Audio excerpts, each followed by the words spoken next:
Episodes are too damn tall. Whoopsie. I knew I was kinky, but I didn't know I was like that. I'm woke. Obama put chemicals in the water that turned the frogs gay. I didn't think that they were going to put the B in there. I honestly did not. You'd think they wouldn't. Pum, pum, pum, huh? I can't read. The Dixon. What? Rock and roll, motherfuckers. Brought to you by Tuck.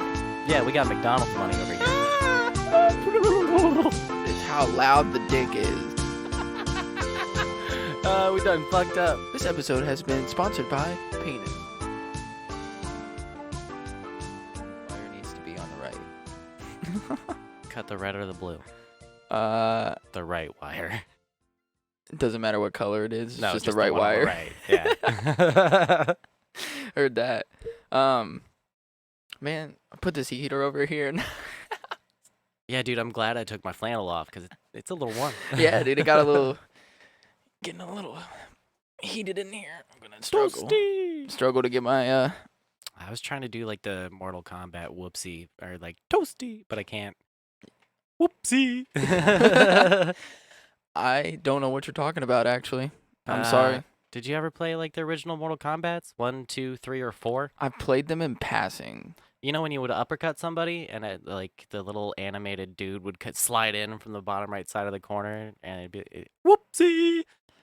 I was trying to say toasty and it just doesn't work the same. I don't remember that. Fuck, dude. I'm sorry. I never really was into like the button masher. Like, it's not a button masher. That's just what you do if you're bad. Mortal Kombat? Yeah. Mortal Kombat is a button masher. That's what you do if you're bad at the game. Well, okay. You learn the combinations, but it's still just kind of like... No. If you know how you're like super into CS and all the strategy and like the bullet spread and all that shit? Oh, yeah. You can do that with fighting games, specifically Mortal Kombat. They have bullet spread?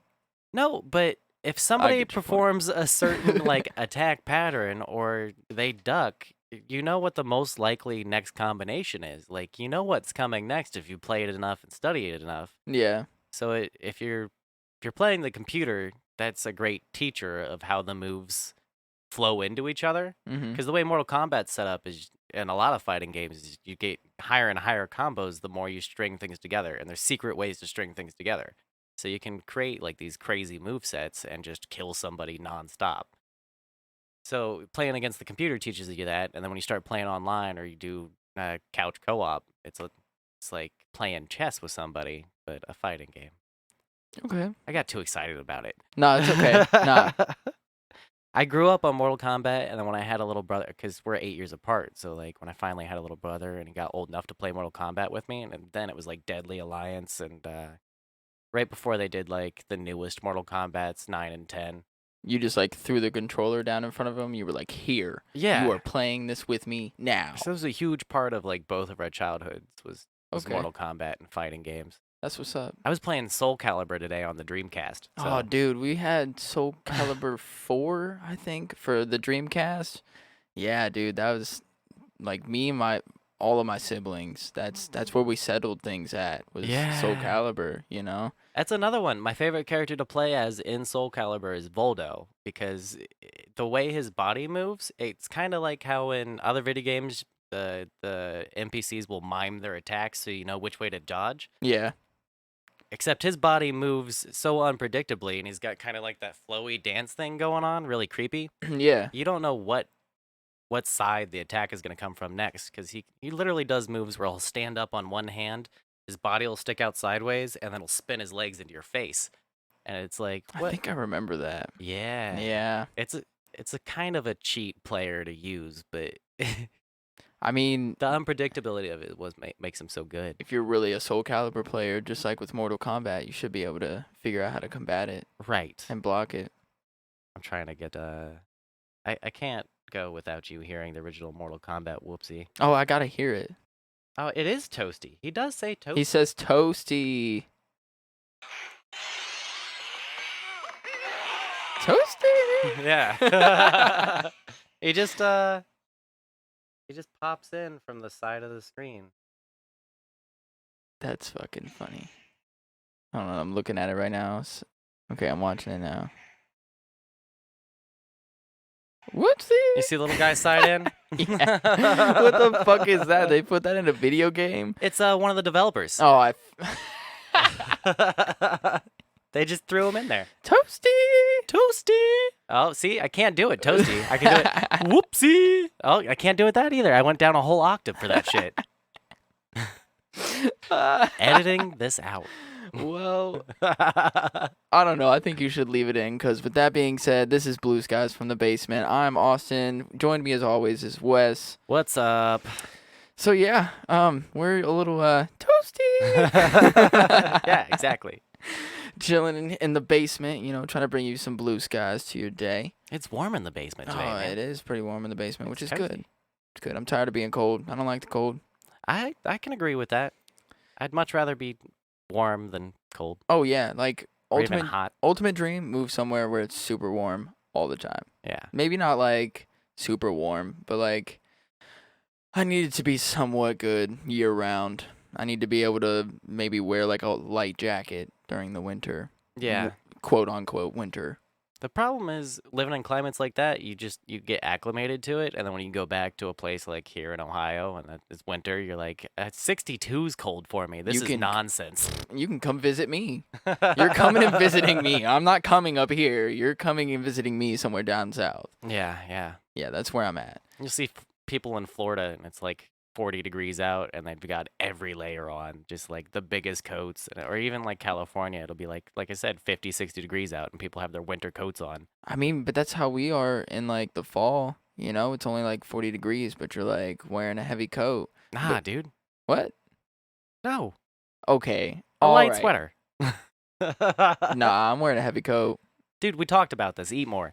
Eat more. Eat more. Oh my God. Leave me alone. You and everybody else, okay? I eat, all right? I know I'm super skinny. I'm lanky. I'm like 5'10", like $125. Yeah. So I get it. I know. I'm sorry. I could never become like a drug addict because the moment that I started doing drugs, my whole family would know. I would get so skinny, I would just like shrivel up and disappear. Yeah. I don't know what it is about those types of drugs where it's like it's like when you suck the water out of a fruit or something. You look like a raisin. Yeah, exactly. Yeah. Oh shit. Oh man. So how have things been going? Things have been pretty good, Work's all right. Valentine's Day, week and everything is over. So I'm really happy about that because for anybody out there that works in the restaurant business, they know that that day and that weekend is super hectic for anybody. Always. I can imagine, man. Especially working at a steakhouse, Everybody wants to go and get all these expensive steaks. It's stressful. I get why people go out on Valentine's Day, but I don't go because fuck all that. Like, I can imagine for the workers, for you guys, how tough that must be to deal with a giant crowd and everybody wanting like the nicest dinners on Valentine's Day. Yeah. But just as somebody who I don't like going out to restaurants all that much anyway because I don't like large crowds of people. So waiting an hour for a table or more, subpar service because the wait staff is stretched so thin. Not about that. So we actually did our Valentine's today. So 10 days after Valentine's Day. That's kind of smart. Well, also because I worked. I mean, I literally worked all day, every day from the day before Valentine's Day all through the weekend. Yeah. And then by then we already had plans to go up to Cleveland on Tuesday, so there was that. And then I had to go back to work the rest of the week, so I was just trying to find time, and we didn't really have time till 10 days later. Yeah. So that's a lot of work, man. Yeah, it is, but I get the whole thing of wanting to go out because you want to show the person that you're with that you love them, especially on like a Hallmark day. Hallmark Day. And then I also... Keyword Hallmark. Yeah. I also know how difficult it is for somebody that works in those places. Like, we went to the Spaghetti Warehouse. Yeah. And I had really good service. It was really quick. You That know? place is great. Fucking delicious. I'm a little jealous. Super delicious. Yeah. So they were pretty busy. I mean, we got there like right before I would say that their full on rush was hitting. Like it was like literally like we walked in and we were probably the last people that could walk in and actually get a table right off the get. Right. Everybody else after that probably had to wait like maybe 15 minutes. And then Good timing. when we left, there was like out the door line. I was like, oh, we came at the right time, babe. Like for real. People lined up for their spaghetti. Oh man, the place is so good though. It's so I get dumb it. good. I Yeah. get it. But okay, so that's why I wait. I don't necessarily want to do anything on Valentine's Day because I know that everywhere is going to be super busy. It's going to be packed, and I don't want to wait an hour just to sit down, you know, and then wait 45 minutes to another hour for me to get my food. Yeah. Well, it's supposed to feel special, so that's kind of why I don't like going out on Valentine. Despite the crowd and everything, it's kind of like everybody else is doing this, so how's the special? Like we're all collectively doing the exact same thing for each other that day. Yeah. It's like I got you chocolate and flowers, and now we're going out to dinner, and we're gonna have sex later. So happy Valentine's Day. So is everybody else. Yeah, literally everybody's eating chocolate, smelling flowers, eating dinner, and then banging. We should like link up our like watches the next time so we can just do the same schedule. 7 o'clock. Where are you? We'll be in different places, and like we won't have to message each other to like know where we're at. We'll just do it. But like we'll make a schedule to go out to different places, but do it in a time frame. So like me and you kind of do the same thing throughout the day. So like we wake up in the morning, make breakfast, you know, and then we go to lunch at the same time. So like we're both out and eating at lunch at noon, and then 7 p.m. we're like eating dinner at the same time, different places and everything. Yeah. But then 10 o'clock hits and we're both, having sex. So it's an all-day double date in spirit that ends with a spirit orgy. Yeah. Okay. Yeah. If you wanna... Cool. I'm into that shit. Oh, God. Whew. I think I just broke into like a new... Like I didn't know I went that far in my sexuality. I didn't know that I could get spiritual with it. I knew I was kinky, but I didn't know I was like that. Yeah, well, I grew up religious, so a lot of my like teenagers, I had people telling me like keep Jesus in it, like or keep a Bible between you. A lot of your teenagers? Teenage years. Oh, okay. Sorry, I might have misspoke there. I probably can't hear worse shit. Either way, we both fucked up. Anyway, my point with that is like, yeah, it's okay to bring Jesus back in. He wants to have some fun too. Mm-hmm. Jesus likes a little fingering. Do you think Jesus likes fingering his butthole? I think anybody that's tried a finger in their butthole and doesn't have like a massive aversion because either they're not taking care of their butthole properly, which, okay, we know about my butthole. Yeah, I was going to say you're the last person that can say anything. Yeah, I probably shouldn't be having an opinion on this. But I think once you've experienced it, it's like, well, why wouldn't you like that? Not only do I have a button on the outside, but everybody has a button on the inside. I don't know if you knew this. Oh, I do. I know. I'm woke. Let's just put it that way. I'm woke. Just any situation we won't talk about anymore, we should just be like, let me put it this way. I'm woke. Yeah. I don't want to talk about it, but I'm pretty woke. Yeah, I'm just woke. Speaking of being woke, I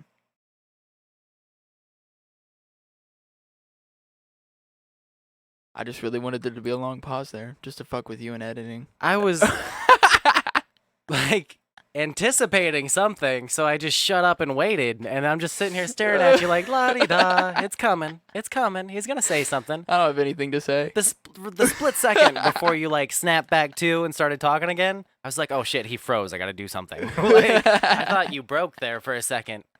I had to power off and then power back on. I've seen people break like that before, man, where they just like freeze completely and then they just pick up back where they left off. Dude, working I'm telling you, Valentine's Day, I did that. There's Yeah. times where I just had to stop and just like recollect myself and like let all of my programs like catch up with each other Yeah. and like get on the same page and then start moving again. Yeah, you like pull up Windows Test Manager and close all the programs that aren't responding. Why is Skype open right now? Yeah. Why are you open? Why is it that when I click the X on the Skype, it minimizes the screen? Apps that do that piss me the fuck off. Because the X is supposed to close the program. You gotta go down into the taskbar at the bottom, right hand, and like Yeah. actually exit out of it. Discord, Steam, Push Bullet, all the shit that I use. I love the apps, but the fact that I can't close them without going through a couple extra steps is like, fuck off. I have the issue of like I have so many of those apps and they all like open at startup, Oh, yeah. and so I have to go through like when I want to go play CS, the only thing I can have running is like Steam. So like I'll turn my laptop on and then I have to literally go through and turn off like maybe like 6 or 7 other programs and exit out of them as they're like trying to load up. Yeah. Like Epic Launcher. I need to take that shit. I don't even play Fortnite at all. Like I need to take that. I just need to uninstall it. I don't fucking play it. I don't care about it. Fortnite's over. I'm sticking to CS:GO. It's just not my style. I'm not saying Fortnite's over. I'm not trying to Fortnite's say that. over. I don't know. Hot take. I don't know, man. I don't think Fortnite is over. No, it's definitely not. They're making a don't- shitload of money. I don't think they're gonna go anywhere. They're really smart about it, actually. Yeah. Like when they're adding so many new things constantly, the map is changing constantly. Like they're just keeping people entertained, and that's like one of the parts of keeping the game like going. So And not only are they just doing Fortnite, but they're also competing with Steam at this point, where they have their own platform for games. So it's pretty neat. But it's not my style. I need to get it off there. All right, so you want to get into our first little thing here? Yeah, dude. That's what I've been doing most of this week when I wasn't editing our podcast or looking up other topics. Is listening to conspiracy shows. Nice. I fucking love conspiracies. Now, don't get me wrong. I don't believe most of them, but I love them. So do you think they put a chemical in the water that turned the frogs gay? I think there's nuggets of truth within that conspiracy. But the whole thing together, when you put that sentence together, Obama put chemicals in the water that turned the frogs gay, which is a classic Alex Jones line. Like, that's where that's from. Obama put chemicals in the water that turned the frogs gay. I don't want them doing this. Okay, the communists. Anyway, Oh God. any reason to do the voice? No, but there are frogs that can switch gender if there's not enough females in the population, or vice versa. They're selectively hermaphrodites. So if to reproduce and keep the population going in a group of frogs or a community of frogs, there's certain species that can grow the genitalia as needed. No shit. Yeah. That's so cool. that's kind of where part of that comes from. And then the other part of it is there was a town that yeah. I waited till you paused. I hope you know that I waited till you paused. I mean, it works either way. Love it. But there was like a city that just suddenly had a population of frogs that started doing this out of nowhere, and it wasn't the species that was known for doing it. So there was a conspiracy going around that like a chemical spill caused it. But to take it as far as like Obama put chemicals in the water, him specific, or like he ordered that to happen, and it turned all the frogs gay, like, not quite. He wrote a bill that was like, put the chemicals in the water because even the frogs need to be gay. I think it was just playing off the whole like movement with the LGBT community coming out, especially like a lot more with Obama's presidency, and so that I can see how that just becomes like even more like ramped up. Oh, he definitely jumped off of that point and went way farther with it, where he was saying like they're giving people chemicals that turn them gay, and there's some stuff that the U.S. did in the past that doesn't really help. Like people like me who love conspiracy theories, but like I also am a bit skeptical. So like You should always be skeptical. in like I want to say late 30s, early 40s, the part of the MK Ultra program and a bunch of the sketchy shit that the government was doing back then, they tried to invent a gay bomb. Sorry. So, like, when this explodes, does it just go like, hey? No, not that the bomb's gay. No. Instead of the, you just hear, hey. Yeah.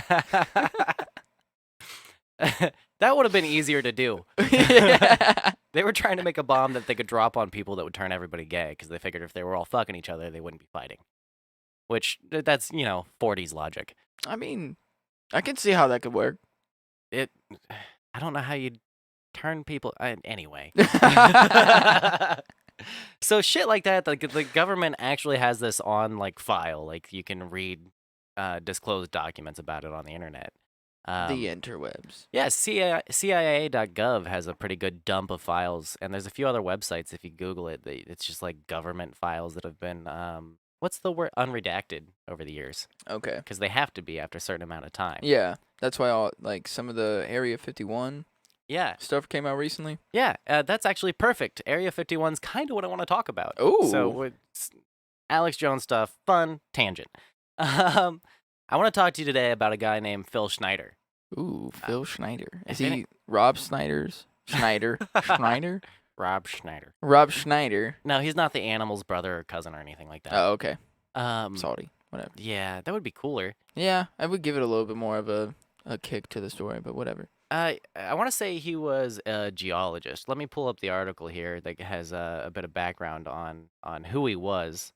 But essentially, the guy came out with this theory and a whole story about how at the Dulce military base, which is it's an Air Force base outside of Mount Archuleta in Colorado, or on the Colorado-New Mexico border, and it's almost as highly classified as Area 51, or is basically. So it's like a sister site to Area 51. Yeah. Now that part true. This guy is saying that there's these things called DUMBs, which this is a great acronym. I love it. Anytime there's a conspiracy where there's something as dumb as calling something DUMBs in it. Is it DUMS?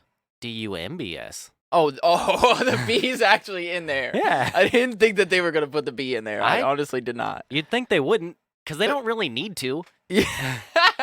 Like you could find a way to do it without putting the B in there. Anyway, it stands for Deep Underground Military Bases. Makes sense. Yeah, and then there's also an underwater version of this. Oh, cool. Deep underwater submersible bases. So submersible military bases. Atlantis, but like military base? Yeah. Or are you talking about a submarine? No, more like Atlantis. Okay. Like imagine encasing a city in a glass dome and then putting that underwater. See, that seems more of a conspiracy theory than somebody being like, they have underwater military bases, and I'm like, yeah, it's called a submarine. Yeah. That's the thing, is there's always kind of like this kernel of truth, and then that everybody just fucking leaps off a cliff and it gets crazy from there. Anyway, this base, Phil Schneider alleges that it's inhabited by a battalion of gray aliens who conduct depraved experiments on humans, and it's all under the eye of the U.S. military because we have a deal with these gray aliens that they won't harm us all if we give them access to our military resources and let them do these weird, crazy experiments on random civilians. So it's kind of the classic Men in Black scenario where like they make the agreement with the aliens. But anyway, so he's saying that this base at Dulce, New Mexico, Colorado border has like 40 levels that go underground, and each level gets more and more fucked up. Like, of course. It's like levels of hell, you know? You go through the first level, it's like you got to listen to Miley Cyrus on repeat. And then the second level is, getting stabbed in your back 1,000 times over again. I kind of would have liked if you just kept going with Miley Cyrus, but more extreme versions of Miley Cyrus. Like, now you have to listen to Miley Cyrus and watch her Wrecking Ball video. On repeat. And then the next level is you have to listen to Miley Cyrus as Hannah Montana while Billy Ray Cyrus dances in the background. He's not like fun dancing, but he's just line dancing. No, Billy Ray Cyrus is next to you with his arm around you, and he's like, like talking about how good she is and everything. And he won't stop flicking your nose like every couple minutes. Yeah. Sport. Yeah, exactly. Like you're a little kid, he just touches you on the tip. It's great. Whoa. Hey, man. Tip of the nose. There's lots of tips on my body, okay? Speaking of tips, okay, so the best part of the story, Phil Schneider claims that in one of the, so he accesses lower levels that he's not necessarily supposed to be down there, but he's worked his way into this military base, and he claims that he has like these high security clearances. He ends up in a place where he's not supposed to be on like level 37 or something. And he gets in the middle of a fight between lizard people and gray aliens. Wait, how the fuck did he get in there in the first place? So I'm gonna have to go back through the article because he started out as a geological surveyor or a geological engineer, and he was a contractor for the government. So he's claiming that they contracted him as a geological engineer to help build this base, or at least maintain the base that was already there. And he's claiming that the system of bases spans the continental U.S. with over 100 interconnected subterranean tunnels. So he was a contractor for the government. That's how he got in on it. At least that's what he's claiming. It's really tough to know how much of this is actually true. Because I think he did work on a base. But I don't think he had any high security or access or anything like that. Mm-hmm. And once you start talking about, like, okay, so you've got a level where there's these aliens that have lived underground, and they were here before us, so they technically own the Earth. They just let us live on the top. He thinks those people are at, like, level 20, and then you go a little bit further, and then there's the lizard people who were there before the aliens, and they're always fighting because they're arguing about who was here first. And then you go even further than that, the lowest level is the Greys, which is kind of your classical alien that you see in movies and science fiction. So the Greys were there before the lizard people? No, the Greys are invaders. Oh. They're just the most powerful species in the galaxy. So they get the bottom levels. Yeah, and they basically run the most top secret portion of the base. Like, they're doing the sci-fi bullshit, crazy experiments and interdimensional drives and all that stuff. Okay, and so this dude is saying that he is inside of this base, like 37 levels deep, in the middle of lizard people and aliens. He's got all these crazy names, like made-up alien names. Maybe not. I don't believe the guy. So like made Squazgar. Yeah, exactly. Was fighting. Yeah, exactly. And he even says stuff like, they told me this is how I would say it in my language, but if I were to say it in theirs, I wouldn't be able to. Shit like that. So he's like talking to these aliens somehow. And he ends up being friends with one of them. But the funnest part of the story is, so he ends up in this conflict between the lizard people and the aliens, the Greys. And the Greys capture him, and then they chop off his penis. Is this an episode of Rick and Morty? Don't fucking lie to me, dude. Like, dude, are you in it with... I think that episode of Rick and Morty where Jerry has to give up his penis to save is like I think it's inspired partly by the Phil Schneider story. It has to be. I want to ask Dan Harmon or Justin Roiland. I want to see which one of those guys, like, cuz or who in the writers' room had their original idea for that episode, where it came up from. Yeah, cuz I feel like they're conspiracy lovers as well. Ah, dude. We need your penis to save the galaxy. Take it, dude. So here's the thing. I think this is one of the few parts of the story that's actually true. I'm pretty sure that he actually doesn't have a penis. It just, the alien part's not real. So, because you said this is actually kind of the part that I believe of the story, and I was like, what fucking part do you believe? Okay, yes, his penis could potentially be gone, but there is... I think there's medical records that he doesn't have a dick. So I think he either lost it in some sort of crazy accident or did it to himself. I'm going to have to do more research on the penis specifically. I mean, because a doctor would probably be able to tell that, like, how his penis got chopped off. Like, whether it was, like, self-mutilation or, like, if it was with a saw or if it was, like, a quick, clean swipe, like, with a sword. Like, did he like saw his penis off, or did he like did somebody with the samurai sword like come and like chop it off? I don't.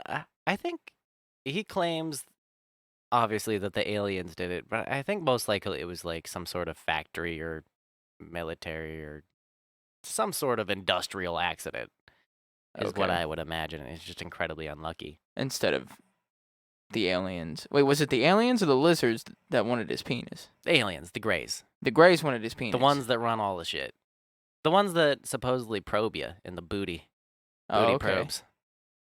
Which that's another thing. Why do they want our dicks and why do they want our butt probe? All right, so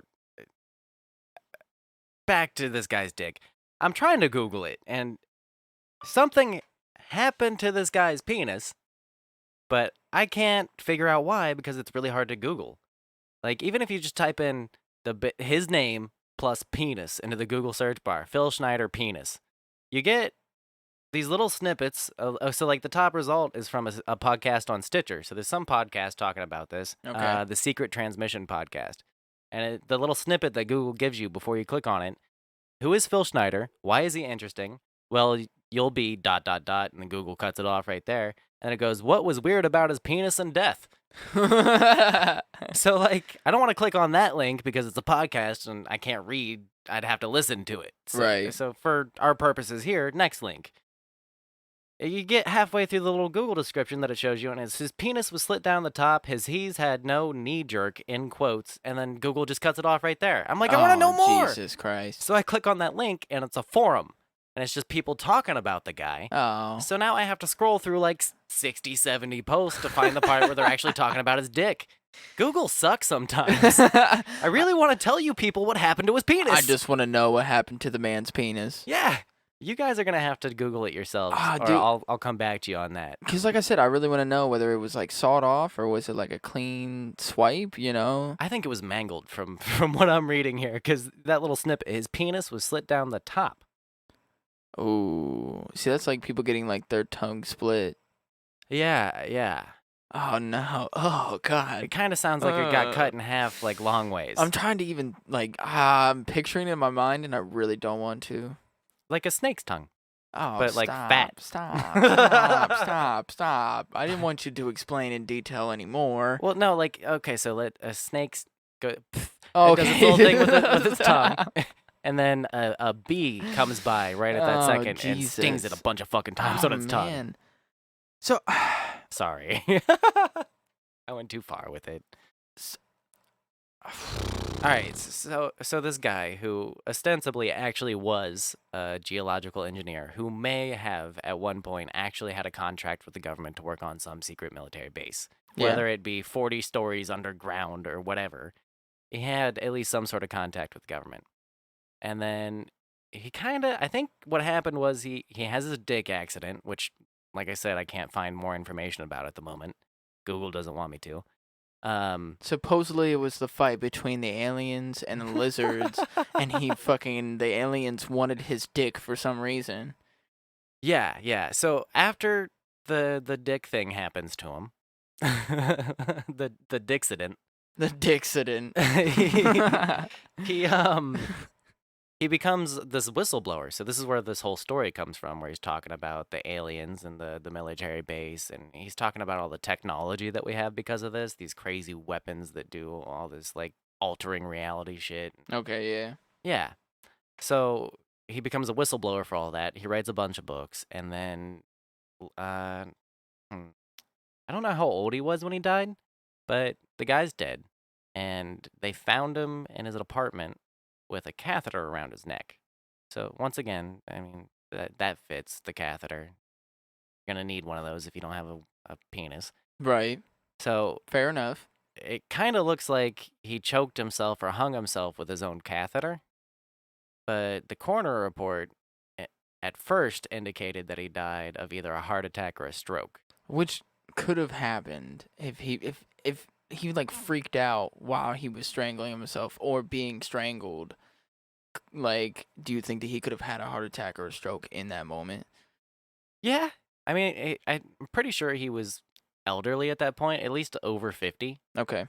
I want to say he was in his 60s or 70s. So yeah, it's possible.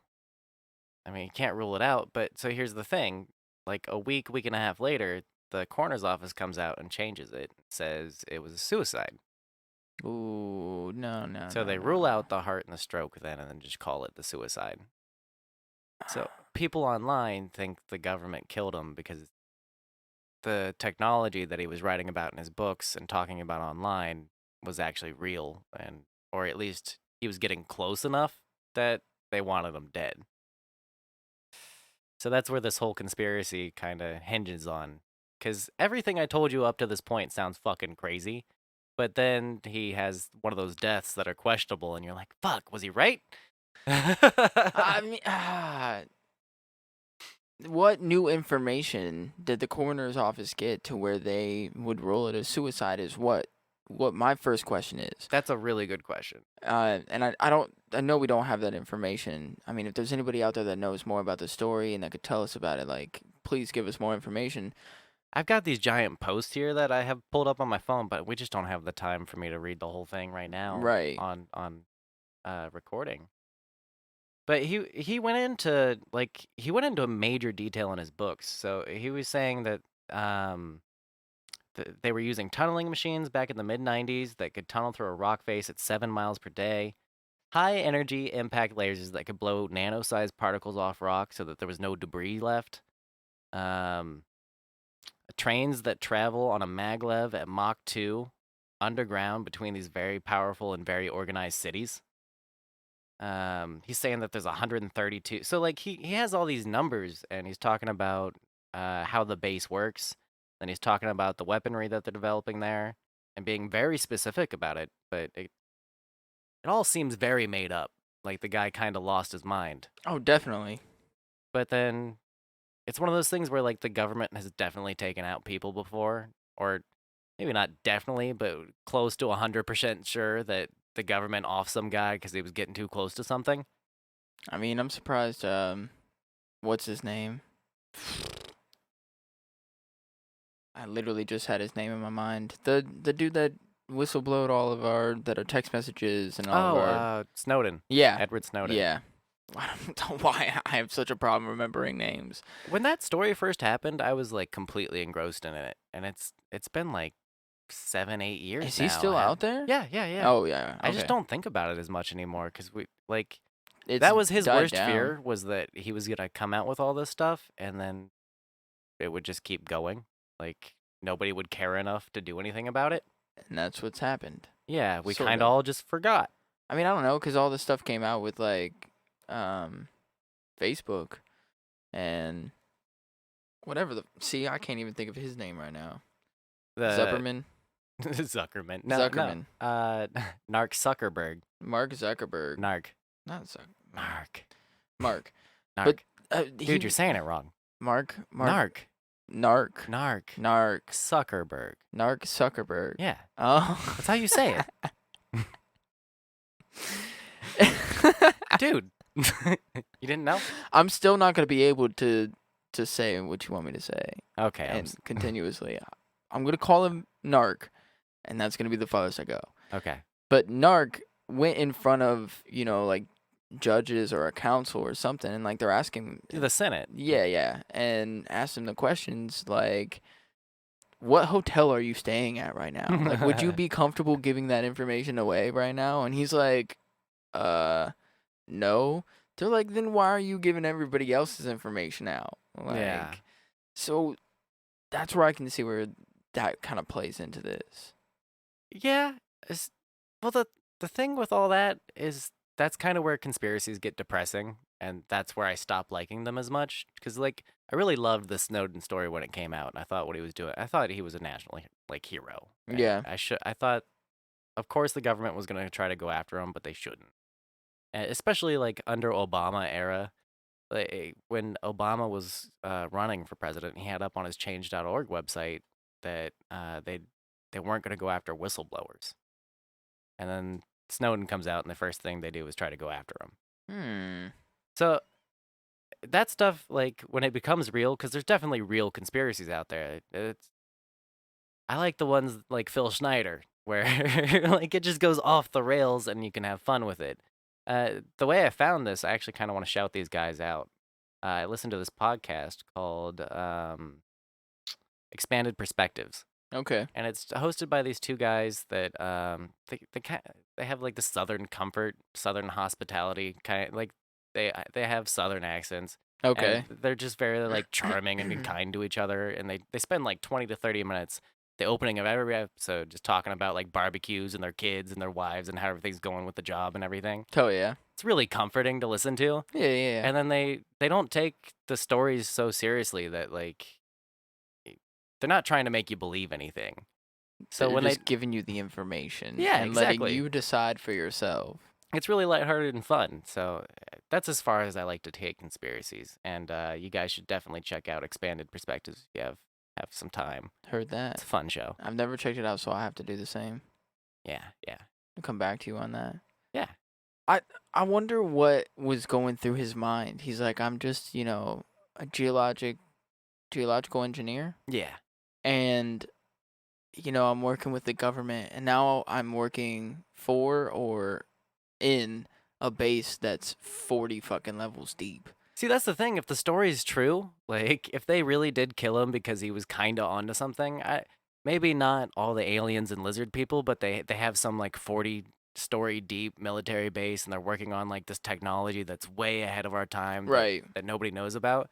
And he saw all that shit. That'd be pretty crazy too. I don't. It's more believable, and like maybe he did, but all the lizard people and the aliens and like. Do you think you could go on with your regular life after you've seen aliens and lizard people? Like both of those conspiracies are now true. It would also you know have to it mean for a fact. Several other conspiracy theories are true as well. Like, That means that a lot of them are true. Hollow Earth would have to be real. Oh yeah. Yeah. Oh man. See, that's what I'm saying. Could you even go about your normal life like now knowing that all of this shit is true? No, see, that's where I think like some people go off the deep end with the conspiracy theories too. That's like the other dark side of it is people like they get to a point where nothing's real anymore and they're just not sure, and then you just believe everything that you hear. You're like, I mean, the Earth is flat, and there are chemtrails in the sky, and there's chemicals in the water that are turning the frog gay. All that shit becomes real. I mean, I definitely think that the Earth is flat. Like, I am definitely a flat Earth believer. Well, when you look out there and you see it, it's flat. Oh yeah. So I have to believe that it's flat. checkmate, right? Yeah. Have you ever seen the world? Have you ever traveled up into space? First of all, space is fake. Also. Oh, that's my. Oh God, I fucking love that shit. The hashtag space is fake shit. Oh my God, those people are my absolute favorite. If you guys couldn't hear, there was a lot of sarcasm there. I'm definitely not a flat Earth believer. There's no space out there. Okay. We're taking up all the room. There's no space. We're the only thing out in the galaxy. How fucking self-centered do we have to be? Like, just at all points throughout human history, we've been like crazy wrong about shit where we're like, we're the center of the universe, right? That was back like before they knew that we weren't, and still today there's people like, we're all there is, right? Yeah. And when somebody's like super conceited, instead of calling them conceited, I'm just gonna call them a flat earther. You fucking flat earther. You're Yeah, so pretty selfish. much. That's all you are. Yeah. Conspiracies, man. They're fun. You just gotta not take it so serious. Don't conspire seriously. I've come up with a few myself. I don't. When they come to me, I'll tell you them, and we can talk about them. But we could make this a common theme. I mean, we don't have to do as deep of a dive as we've been talking about it for a while now. But I've got a bunch that I could. Do you know any off the top of your head? Nibiru. What? Okay, so there's supposedly a planet out there that only comes by like every 30, or I want to say 35 or 40,000 years. I could be totally off on the number, but it's like there's a time frame where this planet only passes nearby Earth every 100 or 30 or whatever many thousand years. Okay. And there's a species of aliens on there called the Anunnaki, and they come to Earth And when it passes, when the planet gets close enough, they dock with Earth basically and collect all our gold. And it's tied into the Egyptians and everything. And there's this whole theory that like the aliens had babies with them artificially. So the we came from alien primate hybrids, and that's what humans are. Okay. Is part of the theory. All right. And then they used us as slave labor in the past every time the planet would come back by. So that's like what the Egyptians were, and they were using them for the gold. And the reason they need the gold is because they turn it into tiny particles and then blast it in their atmosphere because their planet doesn't have an atmosphere anymore. So they're just being killed by the sun. So they're creating an artificial gold atmosphere, which theoretically would actually work. So like that's not that crazy scientifically speaking. Which makes this theory seem a little. Right. So there was this guy called Zachariah Sitchin. He was, I want to say he was an Egyptologist and some sort of historian, ancient historian, and he was going over the Dead Sea Scrolls and translating them, which have been translated before in different ways. But he's saying that all those translations are wrong, and it's actually an alien language left by the Anunnaki, and it's the explanation of our entire history and how we got here, and that's what the Dead Sea Scrolls are. Oh, please, fucking! If that's the case, that's gonna be awesome. So he's basically saying that the Bible has been translated wrong, and that the missing part of the Bible is the alien origination story of our species. Oh man. Yeah. Fuck a whole bunch of people up. So the craziest part of the theory that makes it semi believable is that they're saying that the reason we haven't seen this planet yet is because it's behind the sun and it takes so long to orbit back around to get to us, so we can't see it because the sun's in our way. So eventually we might be able to see it. It's going to take a few thousand years. But there is a planet, and they're calling it Planet X. This is an actual scientific discovery that's come out in the past few years that does have an orbit like that. That does come around roughly that same amount of time, and it does pass kind of close to Earth. What? Not like close enough to do anything. It doesn't like come between orbits of other planets or anything, but it gets close enough to our solar system that if you were an alien species, you could travel to the planet. Yeah, dude. Oh man. It's a good one. I've got a bunch of others. I have a conspiracy theory that our phones are making us stupider. Ooh, I've heard variation. Okay, why do you think that is? Because I've heard different reasons why. I think it's more along the lines of they're making phones so simple, and everything that all of the apps and everything, and like how it is, and it's hard to explain really. I kind of get what you're saying. I hate Apple phones because the UI makes everything like the reason Apple's so popular is that it's just contained. Like you get how to use an Apple phone when you have one. Like Right. it's self-explanatory, and anybody could use it. You could give it to a toddler, you could give it to an old person, and they'll figure out how to do the basic shit. Right. So I kind of agree that like user interfaces, if they're designed in a certain way, make you dumber because you don't have to think. Yeah, there's no critical thinking with it. And then also Yeah. you don't notice the shit that's happening around you. Like you're constantly in your phone. And I'm a problem with it too. I have a definite problem with being in my phone all the time and not picking my head up. So I get it too, and that's why like I see it in myself more and more. And so that's why I feel that it's making people stupider. And then I see in other people, because all you're doing is just like, and I'm not even, I mean, some of the times I am researching things that are valuable and information that are actually helping me with things that I want to help understand. Yeah. But most of the time, I'm just on fucking Instagram scrolling through the thing where it's like videos you might like. And I'm like, oh yeah, I'm just going to sit here for a couple fucking hours. And the next thing I know, like it's 3 o'clock in the morning and I've done absolutely nothing but watch skate videos and drifting videos. And so I can see how it's not helping me really in any way. Like I have all this information in my pocket, but don't pull it out and don't use it as much as I should. Yeah.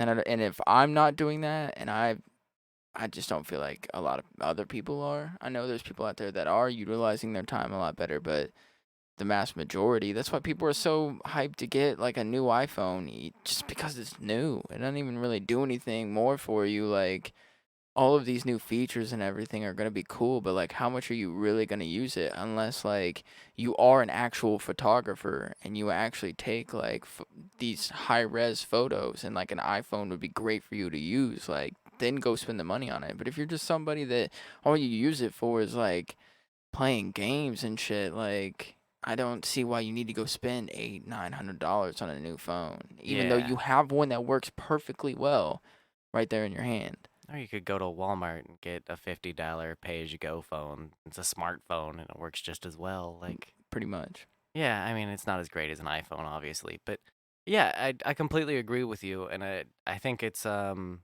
discipline issue kind of, but everybody takes the path of least resistance, especially if it's something that you don't have to think about, like a phone. Like, everybody's got a phone, and you just kind of don't think about it anymore. Like, smartphone is something everybody has now, or at least the vast majority of people living in the United States do. You don't have to think about anything really anymore. Like, when I don't know something, I'll Google it. And the problem with our memory, the way like the human brain works, is when you're remembering something, you're remembering the last time you remembered it. Yeah. So every time you remember something, it just overwrites that neural path, and that's your new memory of the time you remembered something. So Okay. if you Google something, it's actually like when you can't think of something and it's like on the tip of your tongue and you just Google it instead, that's actually worse for you. Because now you're going to remember that you just Googled it last time. You can be like, oh shit, I could just Google it. Yeah, and even worse, that separates you farther from the original memory of where you actually knew the thing. So now for sure your brain has just threw it out. And now it's like unnecessary information, you can just Google it. But then getting information, like my fiance left her friend's house the other day, and all four of the windows were like rolled down like halfway. It's cold, and she didn't do that. So she was like, "What the fuck?" You know, she like walked around the car and like looked to make sure that there was nobody in it. And, Yeah, you that's know, weird. yeah, super weird, right? Yeah. There was a button on the side of the key fob that was like a summertime button. So you hit the button and it like rolls the windows down halfway. So when it's hot out on days, you can roll your windows down before you go out to the car, so it's not as hot. It's an actual fucking function on the key fob that's called summertime mode. Yeah. I had to Google it though. And so I Googled it and was like, Holy shit. key fob. And so you unlock it once and then you unlock it again and hold it down. And the longer that you hold it down, the more that your windows will roll down. So, like, I can just crack them open a little bit. You know, all I have to do is just click it. That's a cool feature, and also I would have fucking Googled that too, because Yeah, it's like, what the hell? I mean, I could have gone into, like, the manual and read the manual and everything and, like, done it that way, but Path of least resistance, man. That's what I'm saying.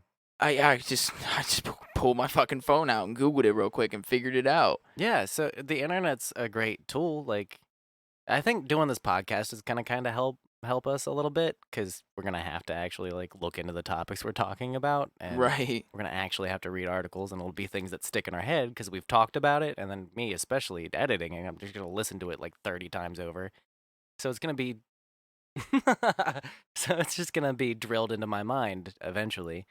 I think it'll help us out, but yeah, you can learn anything you want on the internet Anything. if you just put in the time and effort. But most people just I go home and I watch YouTube for 3 hours most of the time. I'm watching, like, CSGO's videos. Yeah, exactly.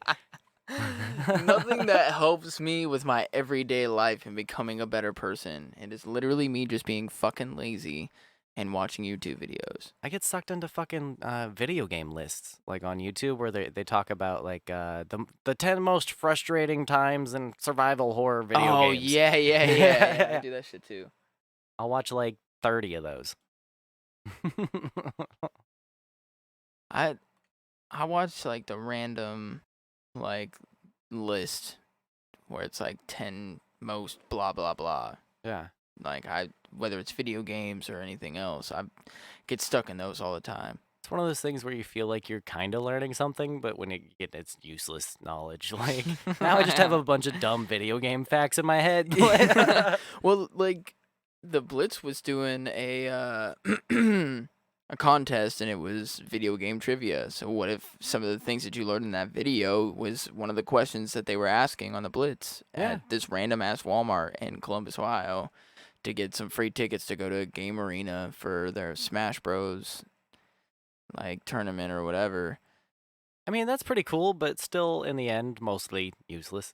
I mean, it's awesome, but it's probably not probable that that the information that you got from that video was going to be in one of those questions. It might give me an edge in trivia. That's all I'm saying. Like that's it, basically. Yeah. Oh yeah. Yeah. Unless you were somebody who is really into video games, a video game designer, or But that's when you put in the actual work and you do real research, and then you're actually learning things and not just watching fucking What Culture Gaming on YouTube. Shout out. I enjoy doing the research that we've done so far, and we haven't really done, like, I personally have done like a little bit, like the Jerry Media story that we covered was pretty interesting, and reading the information about him and how old he was and where he came from, and so doing that was fun. But I do enjoy wanting to get more into things that are more my style, our topics. I feel like that'll be more fun for me research wise. I like hearing the stories and I like hearing the information, but I don't like actually going and looking up the information myself, is what I'm trying to say. It can be hard. Yeah. I'm more of an audio person. Yeah. I would much rather listen to a podcast than actually read the information myself. Yeah, see that's partly my problem too. Like I agree with you, reading an article sucks. Yeah. And I do listen to a shit ton of podcasts. We've talked about this before, but I listen to so many goddamn podcasts, and that's where I get most of my information from. Yeah. That's why, like, most of the time on our show, I'm like, fuck, I gotta Google that again, because I'm just trying to repeat information that I heard like 6 months ago. Yeah. I didn't actually read anything. I listened to a 3-hour-long podcast about it. Well, something that we don't really have to do any research for that has been swimming around our media recently that I really want to talk about is everything that's been happening with like Gucci, and Katy Perry was one of them. There's a few other high-end clothing lines that are allegedly doing blackface on all of their clothes. I think was Gucci like the first one that came out with like the $860 sweater that was all black, and it like came up over your lips and like not quite to your nose, but just over your lips, and where your lips would be were like there was a cutout of your lips, but then around your lips was just bright red. Big lips. Yep. I can see how that can be portrayed as some blackface. Oh yeah, I saw that and I was like, "Ooh, that's a little offensive, huh?" Yeah. And it's the main advertising image that they use for it is a white lady. White lady, white background, black neck scarf hoodie thingy with big red lips. And she's like got her hands like up on it too. Yeah. Like up towards her face, like she's holding like no. I'm a little torn because part of me is like, it kind of looks cool. Like, if they didn't do the red lip thing, like, I kind of like the half mask look. It would have been cool for people who live in, like, New York. Yeah. That walk around, you would just pull that up, and you'd still be able to talk, and your mouth would still be open, but it, like, covers the top, part of your face. Yeah, they make, like, neck sleeve things that are basically hoodie material with, like, a little tightener around it that you can put just around your neck on top of your hoodie. Yeah. But Gucci definitely wasn't the first to do this. It's I want to say it's like a fairly new phenomenon of advertising and companies. But there's so many high-end companies that are doing this. I don't know who it started with, but even Nike, for the month of February, they released an all-white shoe. Like, all white, everything on it. The laces, the sole, everything. All white, completely white shoe. It's fucking Black History Month, and they're like, this is our new frontline top selling shoe. Like, this is our. So every year for Black History Month, they have to put out a black shoe. No, but I think they could have acknowledged it in some way, and they could. Oh, I definitely think that they should have acknowledged it in some way, but I'm trying to not trying to be the devil's advocate here a little bit, I guess. Yeah, definitely. So here's what I think's going on, because a lot of companies have gotten in trouble for doing this. I don't remember the name. There's another clothing company that like last year got in trouble, like late 2018, I want to say. They released a high-end jacket that had like a monkey face that that was like cartoonish, and it kind of looked pretty racist.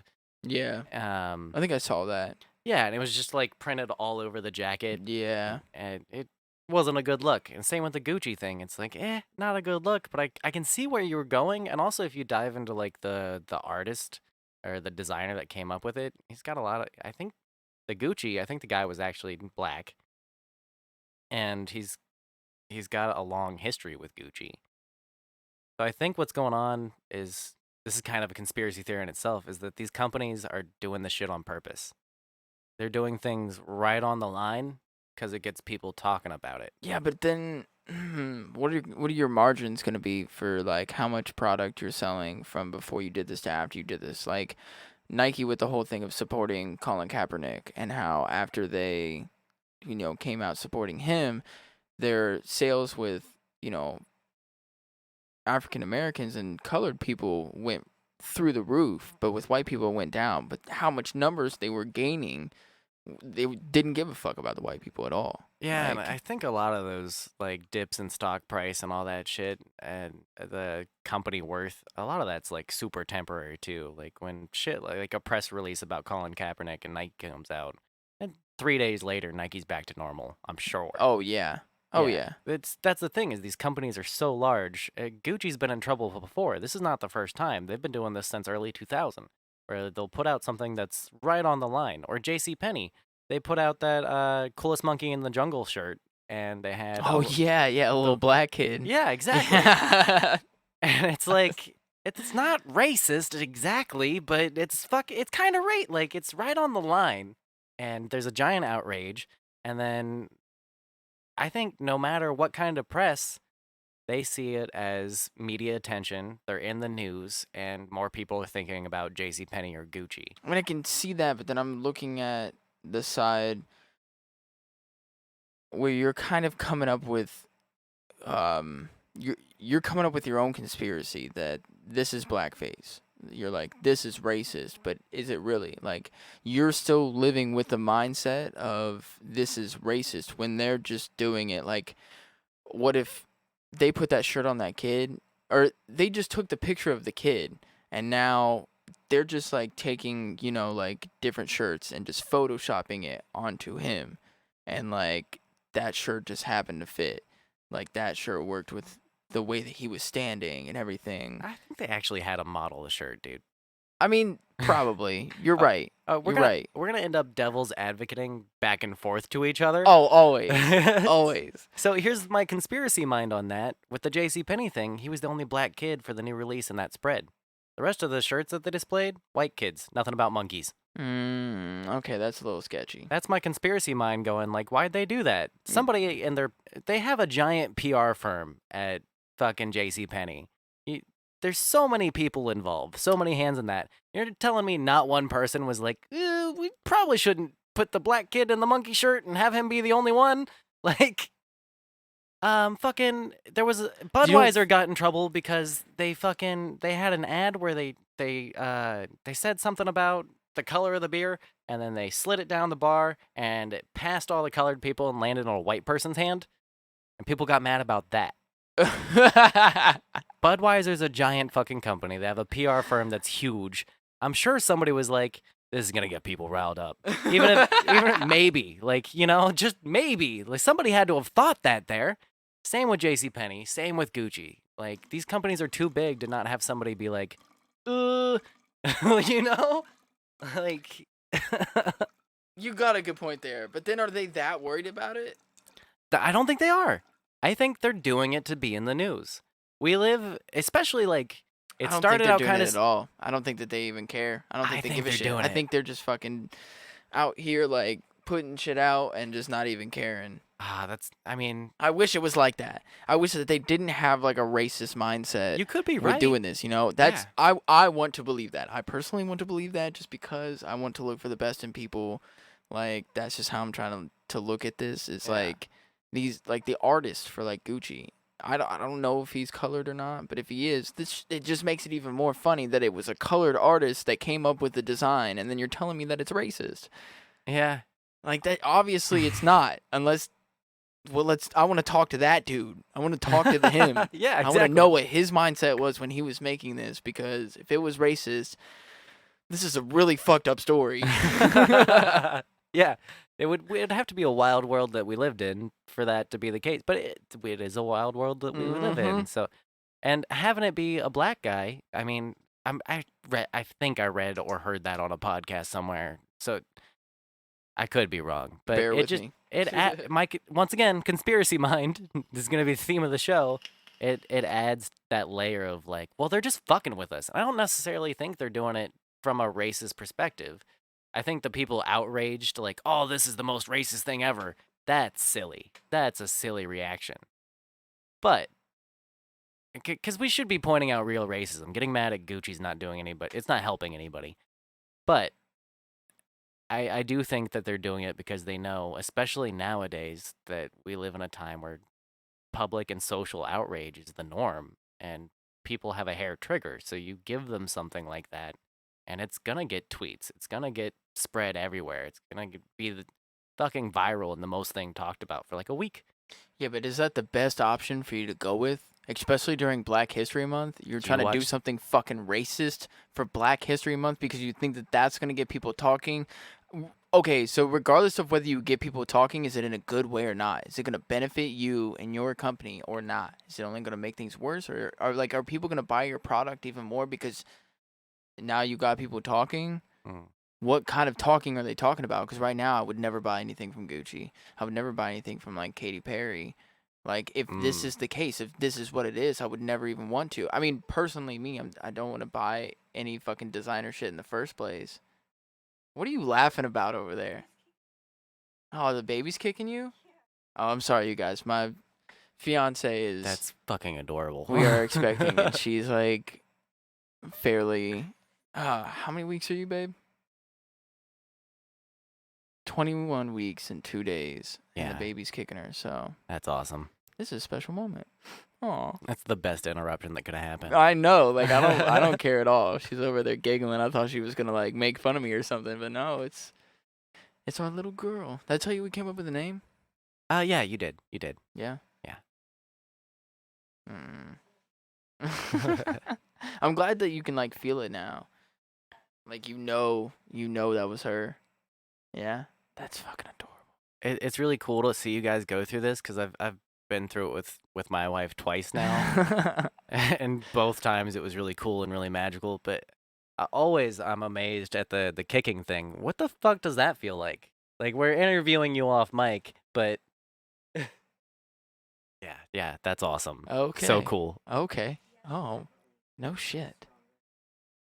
So she said that it felt like fingertips. Kind of like, not really, but kind of like fingertips just kind of touching you, like on the inside. And now she's saying it feels like she's getting kicked. My baby's like developing more, getting stronger in there, man. Dude, we were in the ultrasound on the other day, and at the end of it, she was like biting on her fingers and like had her fingers in her mouth. Cried the whole way up to Cleveland, bro. Whole way. I was so emotional. I was like going through all these like thoughts in my head, and like, yeah. We're like listening to music, we were listening to music, and I was just bawling, like in the driver's seat. And she like doesn't even know that this is going on. I'm like trying to like hold it back, and it's just not working. I'm an emotional person already, and I'm definitely getting the chemicals from her that is making me. Oh, you're so cute right emotional. now. I know. Stop. Love it. Oh, jeez. I'm excited for you guys. Hey, me too, man. I'm super excited. I'm super excited for all the conversations that me and you're going to have, where I'm going to be like, yo, this happened. And you're going to be like, yeah, I could have warned you about that, but I decided not to. I'm not telling you shit. Yeah, I know you're not. I know you won't. And you'll just be like, yep, went through that shit. Uh-huh. I remember that. Yeah. I mean, the early days are fun because it's just a bunch of body fluids that you're not ready for. I'm excited for that. That's what I've heard too. Yeah. That's all I'll tell you. Like mucus is definitely fun. I mean, I remember I used to babysit when I was younger, and some of them were like babies. So the little, they look like miniature turkey basters. That you suck the fucking boogers out nasal of their nose. syringes. Yeah, gross. Super gross. Yeah. It's like the word moist. Just gross. Nasal syringe. Nasal. Even the word nasal sounds nasally. Yeah. But that's so fucking weird when words happen like that. I know. Like, English language is ridiculous. Yeah. Absolutely ridiculous. There, and there. Oh, yeah, fuck that. Mm-hmm. That's not fair. No or no? Yeah. Which one did I put first, do you think? Fuck you. Which one did you put first? I'm not in your head. It doesn't matter which one you were going to say. I was going to tell you were wrong, and that was like, the other way. Exactly. That's like, how many fingers am I holding up behind my back? 4. Wrong. You pull it out, it's 2. I was holding up 11. You're like, out of 5 fingers, how many fingers am I holding up behind my back? And you're like, 3. And you pull out, there's like 10 fingers on one hand. Yeah. Is it the Bruce Almighty bit? Yeah. Awesome. Yeah. I wish I could do that. Oh, man. That's a good movie, by the way. That's one of my all-time favorite movies. Oh, yeah. Classic. Oh, yeah. The follow-up. I love Steve Carell, but Evan Almighty wasn't as good. I think it was good in its own retrospect, you know? I might have to watch it again. You can't compare it to Bruce Almighty. You just can't. Like, you have to separate them as their own movies. Because if you try and compare it to Bruce Almighty, you're just going to be shit on all day, every day, regardless of what movie you are. Yeah. You know?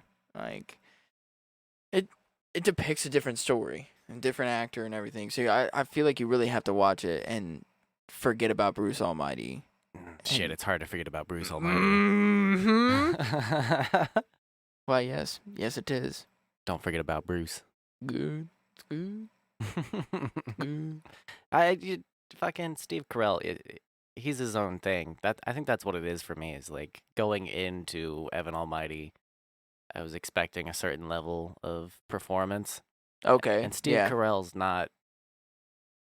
He's just he's a different thing. He's like the 40-year-old virgin. I respect him. Fucking perfect. For him. I respect him for what he is. Even on The Office, I think he's fucking phenomenal. Yeah. But agreed.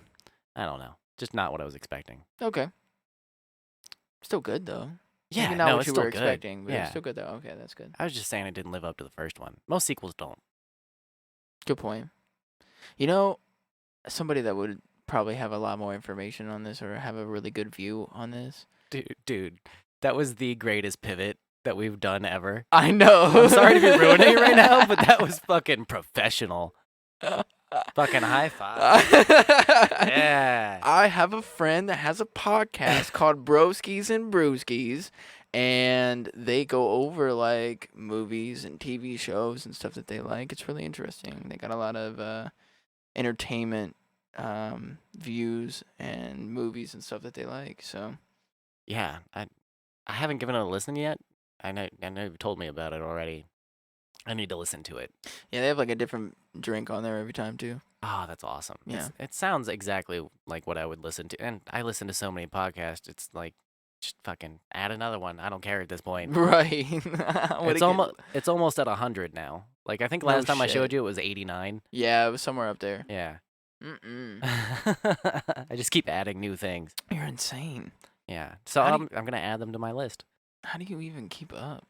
You don't. Well, okay, so you don't. No, you don't. But the way podcasts are released, like they're not all released on the same day, obviously, and they're not all weekly. They're not all bi-weekly even. Yeah, but you have a fucking 100 of them. That means that at least like 50 of them are like posting on like a Friday. I have 2 shows that are daily that I always listen to daily.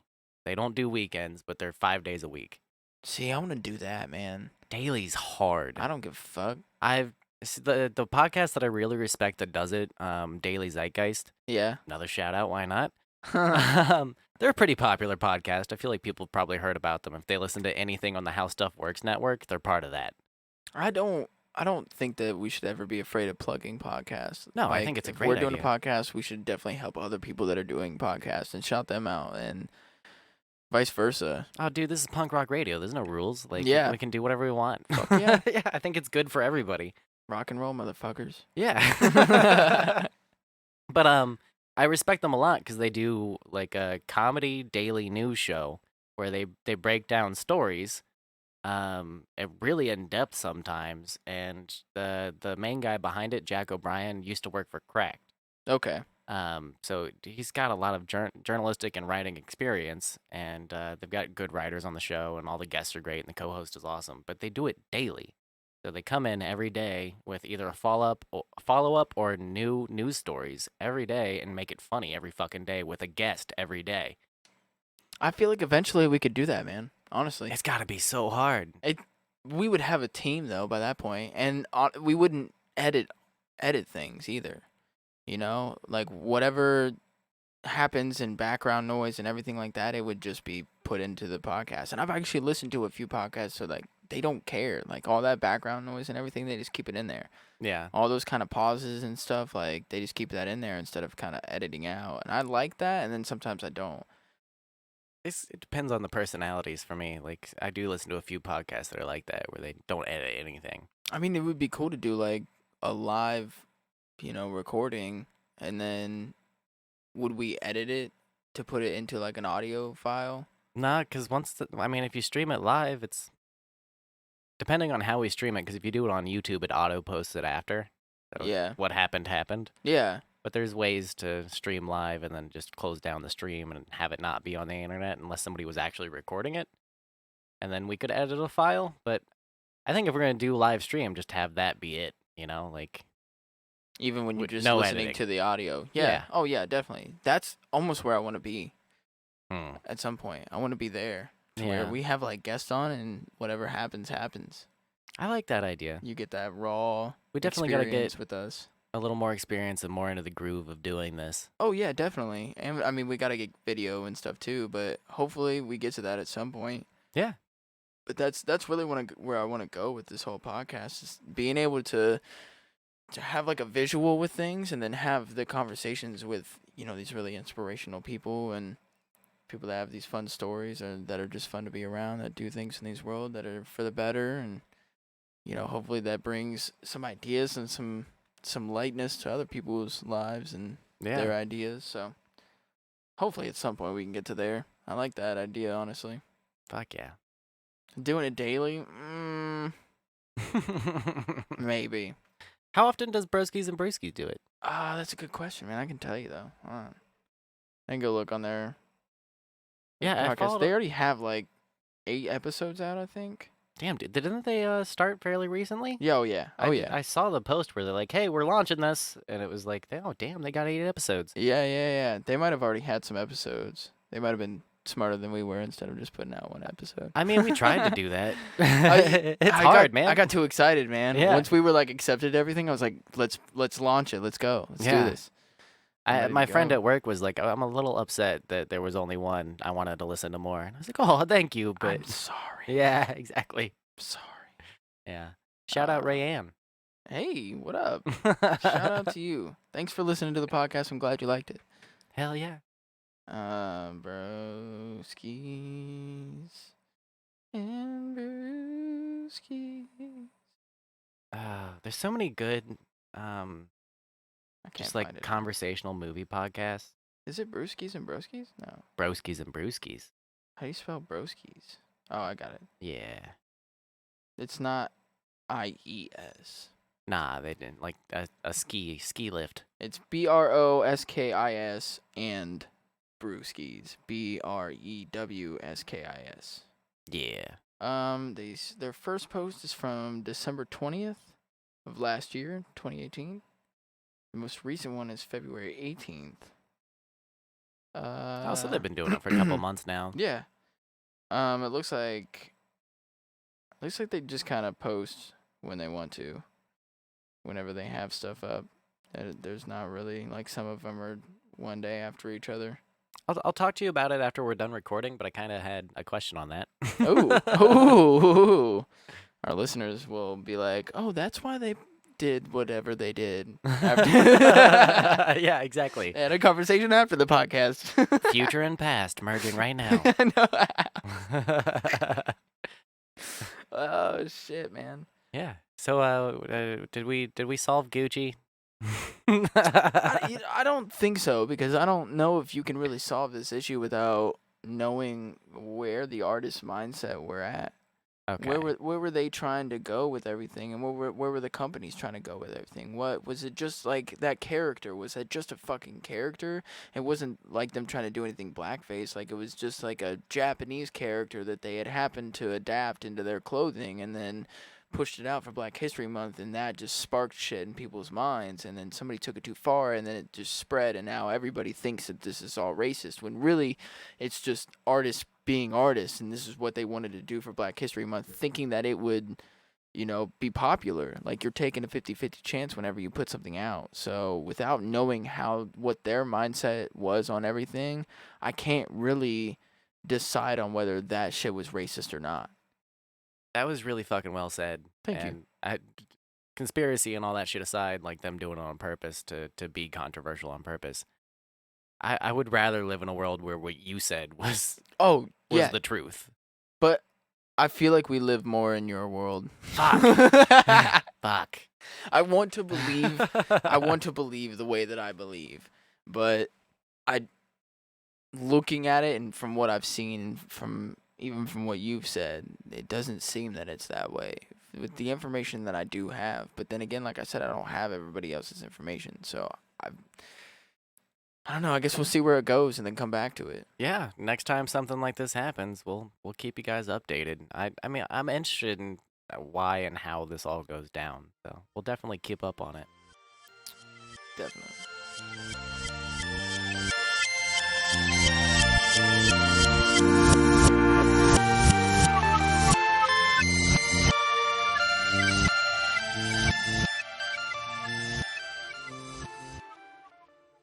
Yeah.